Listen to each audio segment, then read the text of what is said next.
Olá, eu sou a Nicole, da disciplina de Embriologia, e a aula de hoje é sobre transportes de gametas e fertilização. A gente vai abordar um pouquinho da histologia dos sistemas reprodutivos feminino e masculino, seus órgãos envolvidos, e os métodos contraceptivos e a fecundação, né? Relembrando um pouquinho, então, dos sistemas reprodutores masculino e feminino.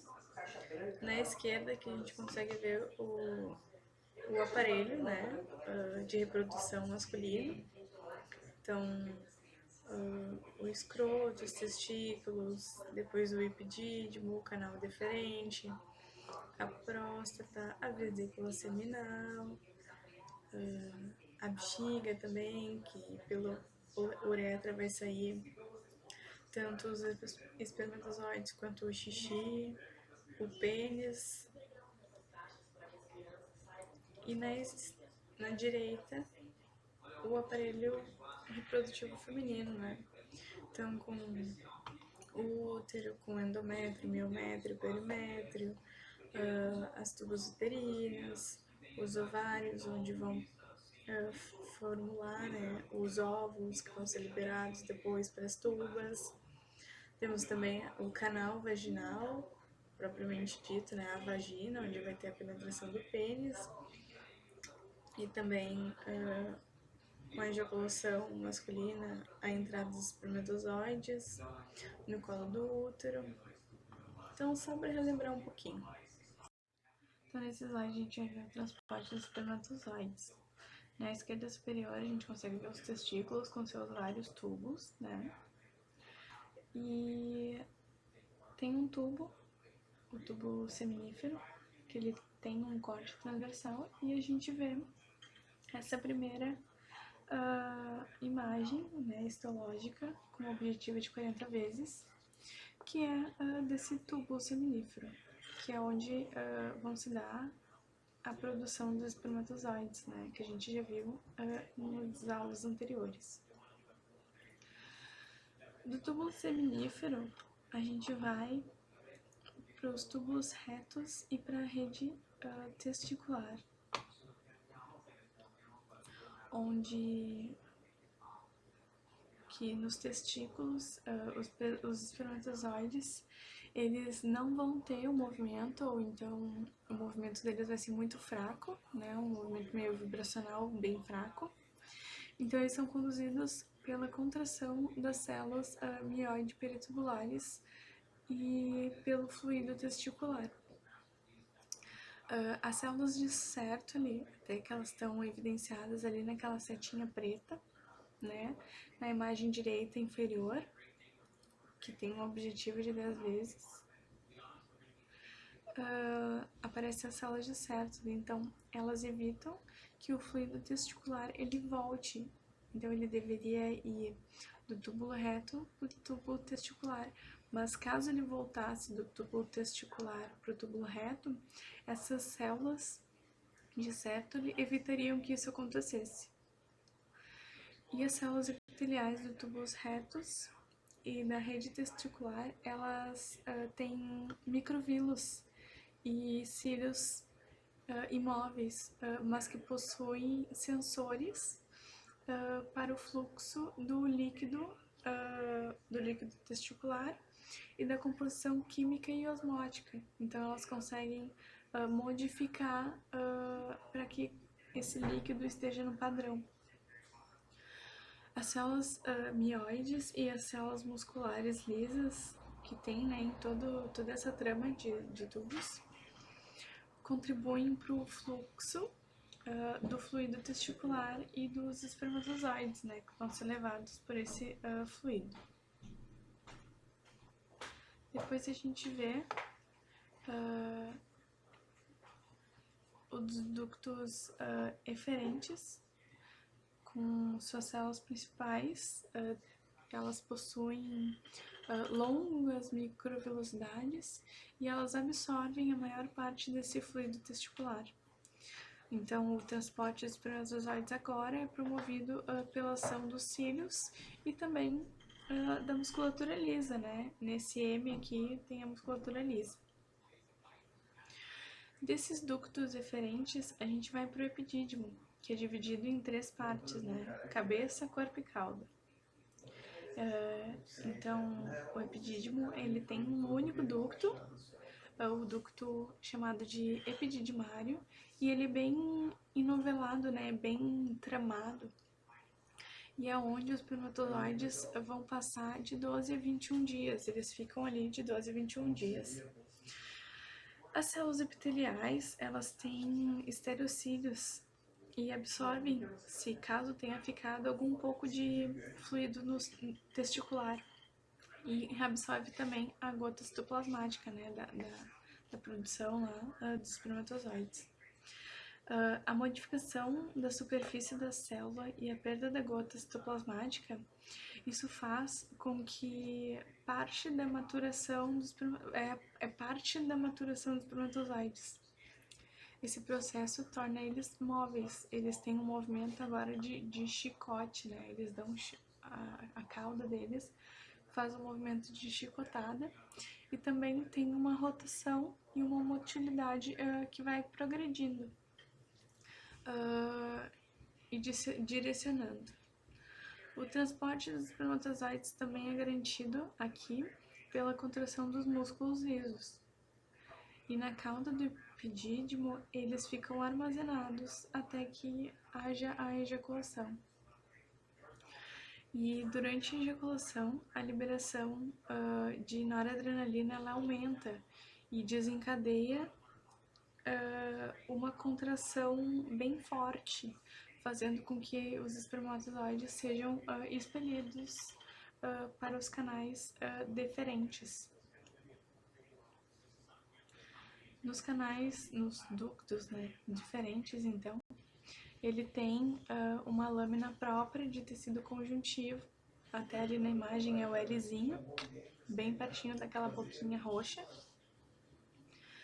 Eles têm também uma grande camada de músculo liso, agora como a gente viu, né, em todos os tubinhos que a gente viu até agora, a gente tem a musculatura lisa, né, que ajuda ou vai ser o único meio de transportar em alguns tubinhos o espermatozoide. Tem também uma camada chamada adventícia e uma chamada serosa. A contração da camada de músculo liso, ela promove o transporte dos espermatozoides e na porção terminal, o ducto deferente ele dilata na ampola, onde ele acaba levando ou desembocando, né, no ducto da glândula seminal, que segue como ducto ejaculatório e vai se abrir na uretra prostática, que a gente vai ver no próximo slide. Então, dando continuidade ao transporte dos espermatozoides, a gente parou ele saindo do ducto deferente. Então, agora a gente vai falar um pouquinho da vesícula seminal. Ela é constituída por uma mucosa pregada, músculos lisos e a adventícia.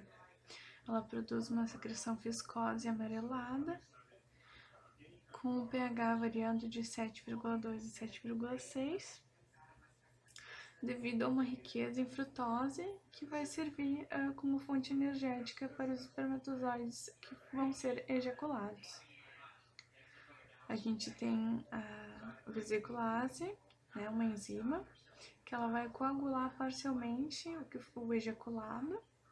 Temos também as prostaglandinas, que elas vão estimular a motilidade uterina, então contribuindo para o rápido movimento, né, dos espermatozoides em direção ao sítio de fertilização. E outras coisinhas mais. Então, no momento da ejaculação, a contração muscular, ela impele a secreção para a ampola do canal deferente. A próstata, agora a gente vai ver essa imagem meio roxinha no meinho, ela a gente pode notar no meio da próstata, em rosinha, a uretra. No meio desse rosinha, né, a gente vê a uretra, a abertura da uretra. Então, a próstata, ela é composta por glândulas, mucosa principais, e ela produz uma secreção, um fluido claro. E as glândulas tubo-alveolares ramificadas, compostas, elas desembocam na uretra. E a uretra, ela tem um epitélio, né, revestido, é um epitélio de transição, então é o epitélio urinário, né, é o epitélio de xixi. Por isso que a gente fala que pelo mesmo tubinho, a uretra, que saem os espermatozoides, também sai o xixi. A uretra, então, à direita, imagem da direita, ela é dividida em uretra prostática, que é a da imagem, né, que a gente consegue ver, uretra membranosa e uretra peniana. Esse corte, a gente vê também uma setinha. Essa setinha, ela tá apontando para os tubinhos, para os ductos das glândulas que desembocam na uretra. Então, o Gzinho são as glândulas. E no momento da ejaculação, o esfíncter interno da uretra, ele se fecha. E o esfíncter interno da uretra relaxa. Assim, os músculos perineais e os músculos da raiz do pênis, que é uma musculatura esquelética, eles contraem e expelem o ejaculado para o exterior.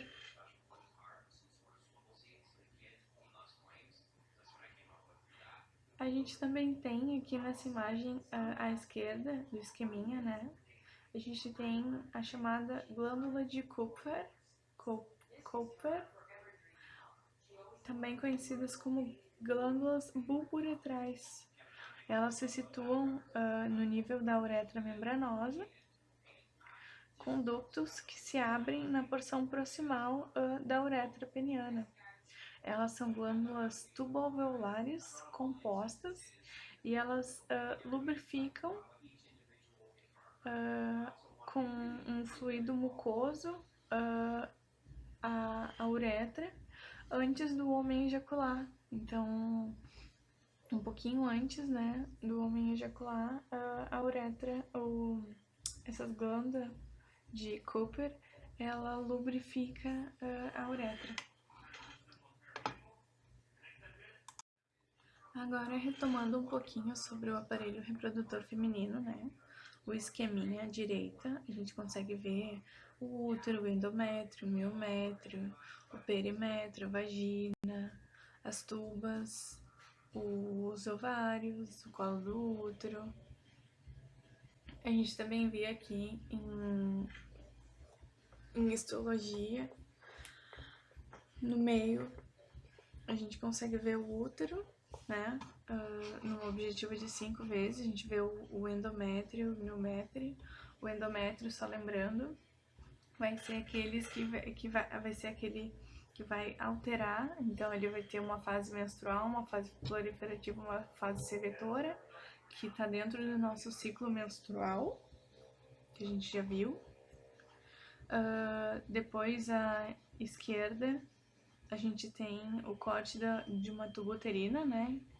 Então é por onde, após o ovário soltar o óvulo, ele vai caminhar por esse tubinho, por essa tuba uterina, e vai ser ali que os espermatozoides vão fecundar, né? E é importante ressaltar que a gente viu que todo esse aparelho masculino, o aparelho feminino, ele tem uma musculatura lisa, que ajudam nesse transporte, né, de espermatozoides, do óvulo e tudo mais. Então é uma musculatura que a gente não controla, é tudo sem controle algum da gente, tudo involuntário, né? A vagina, ela é apenas um canal, né? Um canal onde vai ser introduzido o pênis. O colo do útero, como eu já falei, é por onde os espermatozoides, quando o homem ejacula, dentro do canal vaginal e nenhum dos dois está utilizando nenhum contraceptivo de barreira, né? A camisinha, por exemplo, esses espermatozoides vão através do colo do útero em direção à tuba para fecundar o possível óvulo. Então, a fecundação. Como no esqueminha direita, né? Um homem e uma mulher fazendo sexo. O homem ejacula, então o espermatozoide passa por todos esses tubinhos que a gente já falou, até passar pela uretra e então, com o pênis introduzido na vagina da mulher, através do colo do útero, ele encontra na tuba uterina o óvulo onde ele vai fecundar. Aqui à esquerda a gente consegue ver, né, o esqueminha do aparelho reprodutivo feminino. Então, no ovário, né, produziu o óvulo, aí soltou o óvulo na tuba uterina. E ali um aumento mostrando a fertilização. Então, esses espermatozoides, eles vão ser atraídos por quimiotaxia e no sistema reprodutor feminino, eles acabam sofrendo o processo de capacitação, que é eles se tornarem mais ativos, né? Então, quando os espermatozoides chegam até o óvulo, né, na tuba uterina, eles passam pela corona radiata até chegar na zona pelúcida, em que vai ter a reação acrossômica, que é a liberação das enzimas do acrossoma, permitindo que o espermatozoide penetre, então, na zona pelúcida. Ocorre, então, a ligação da membrana do espermatozoide com a membrana do ócito. Assim, o núcleo do espermatozoide consegue penetrar no citoplasma do ócito, formando, então, o pronúcleo masculino. Assim, por sua vez, na zona pelúcida, ocorre a reação zonal, que ocorre a modificação, né, na zona pelúcida, que impede a polispermia, ou seja, não vai poder penetrar mais espermatozoides, até porque seria inviável, né, é um óvulo só para vários espermatozoides, então ocorre essa barreira, né, para a polispermia. Então, o material genético masculino com o feminino é fundido, gerando assim o zigoto. Então, a célula ela começa a se dividir, então 2 células, 4 células, 8 células, 16 células, que daí ela já é a 32 células, que daí ela vira a mórula. Depois a blástula, aqui que a gente consegue ver no esqueminha, né? Com o blastocisto, que seria essa cavidade, né? Onde vai ter líquido. Então ocorre a implantação, que nada mais é do que esse zigoto se implantar no endométrio, para continuar os seus estágios. Vou falar um pouquinho sobre os métodos contraceptivos de barreira. Então tem a camisinha. Então, ela é uma barreira física, ela literalmente impede que a mulher tenha contato direto com as secreções do homem. entre as secreções os espermatozoides e DSTs, as doenças sexualmente transmissíveis. A gente tem 2 tipos de camisinha. A camisinha feminina, na esquerda superior, e mostrando, né, como é que é a utilização. Na esquerda inferior, que é introduzida no canal vaginal, e depois acontece a relação sexual naturalmente. E depois à direita temos a camisinha masculina. A gente segura ela na ponta para introduzir e desenrola ela no pênis. Temos também o diafragma, também é um método contraceptivo de barreira. Ele é um anel flexível envolvido por uma borracha fina. E o diafragma, normalmente, quem utiliza, também faz uso de espermicida. Então, tu coloca o espermicida dentro do diafragma, coloca o diafragma, dizem normalmente que é para se colocar o diafragma de 15 a 30 minutos antes da relação, e tirar ele após 12 horas do ato sexual. Então, além dele ser uma barreira física, ele também mata, né, com o uso do espermicida. É uma ação conjunta. Os contraceptivos cirúrgicos têm sempre um acompanhamento psicológico, porque por serem cirúrgicos, eles são de difícil reversão. Então a gente tem a vasectomia no homem, e ela que é dura. Então, como nos exemplos a gente vê que é um cortezinho, né, dos canais, tanto o canal que transporta os espermatozoides quanto o canal que transporta os óvulos. Eles são cortados e às vezes são cauterizados, ou são dobrados, ou são há sempre uma barreirinha para evitar que esse canal se ligue, né? Então, sem esse ligamento, não tem a chegada nem do espermatozoide, nem do óvulo. O principal ponto negativo é que tu não tem a reversão. No momento que tu faz, é quase impossível, é muito difícil de tu conseguir reverter. Então, isso deve ser bastante conversado com o parceiro. Mas é muito eficaz.